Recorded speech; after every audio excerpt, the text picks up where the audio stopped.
उपस्थित आपकी सेवा में episode 2 of part 2 psychology in action. आज बंधुओं हम चर्चा करेंगे कैसे भरोसे का खून, कैसे प्यार का खून, कैसे मोहब्बत की जान ली जाती है।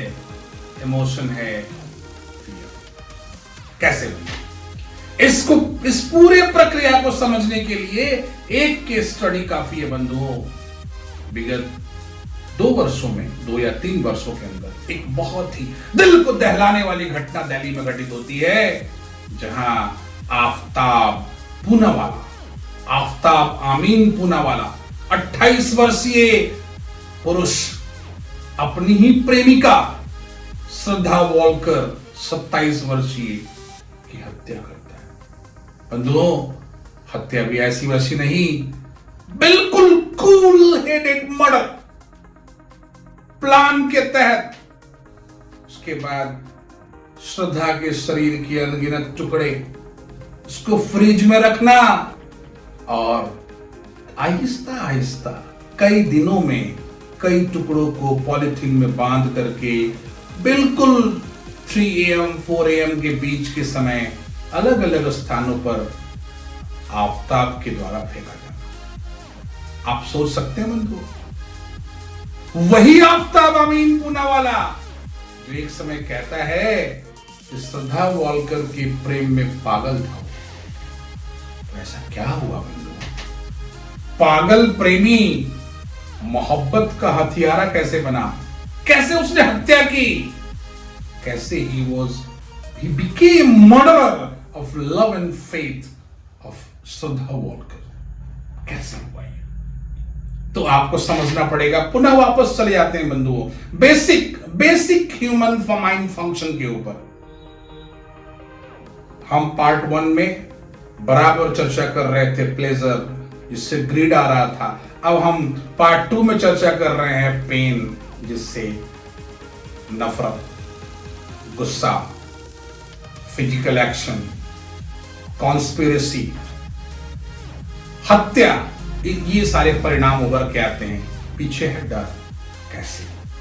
डर कैसे होता है? मैंने बताया था आपको पार्ट 2 के पहले एपिसोड में भी, जहां हमने चर्चा की थी domestic violence against children bye parents themselves.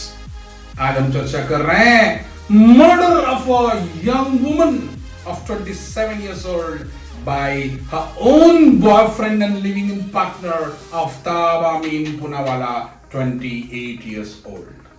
तो ऐसा क्या हुआ बंधु? कैसे बदल गया नजारा? कैसे प्रेमी हत्यारा बना? क्या उसमें परिवर्तन आ गया? जानने के लिए बहुत सिंपल आपको समझना है कि फियर कैसे उत्पन्न होता है। बताया था मैंने, फिर बता रहा हूं। जब आफ्ताब और श्रद्धा रिश्ते में आए मुंबई में, साथ रहना स्टार्ट किए, श्रद्धा भी पागल थी प्रेम में।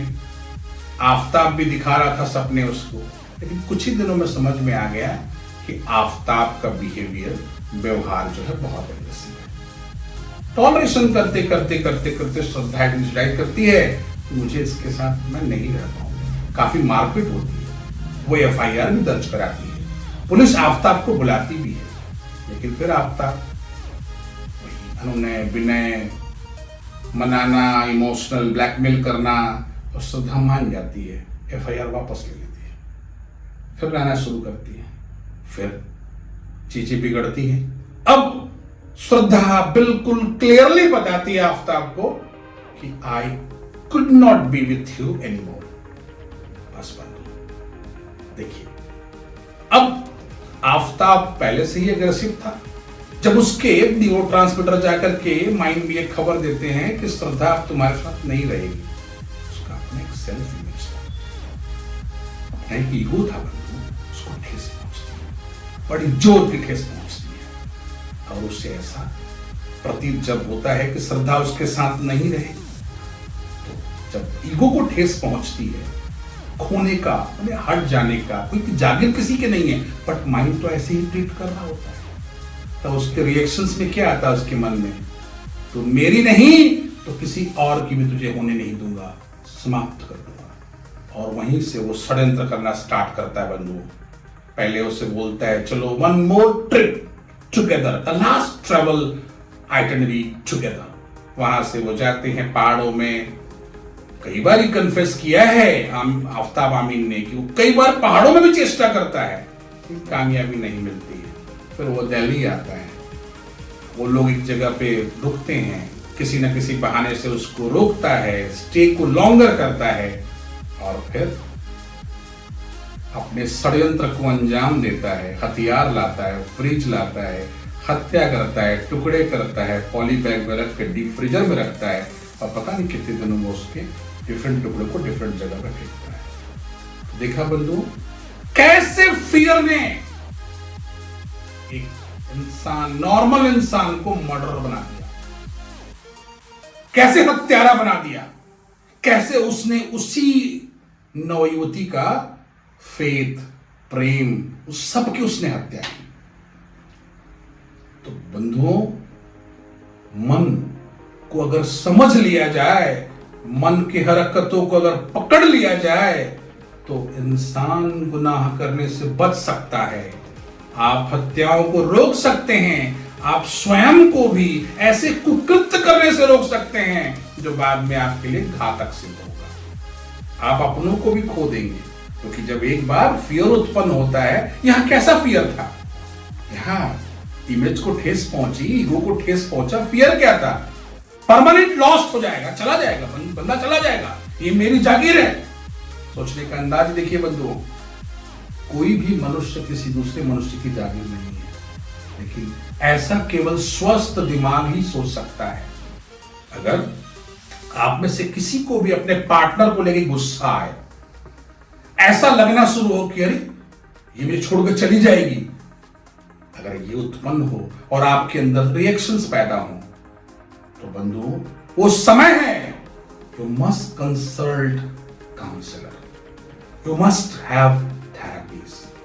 The counselling sessions and therapy sessions will help you a lot to come out from the grief. Otherwise आप इस दुख के चपेटे में आकर के अपना विवेक, अपना इंट्रोस्पेक्शन करने की क्षमता को टॉक्सिकेट कर देंगे, वो काम नहीं कर पाएंगे। फिर आप वैसी हरकतें करेंगे जो आपके भी जीवन के लिए घातक सिद्ध हो सकता है।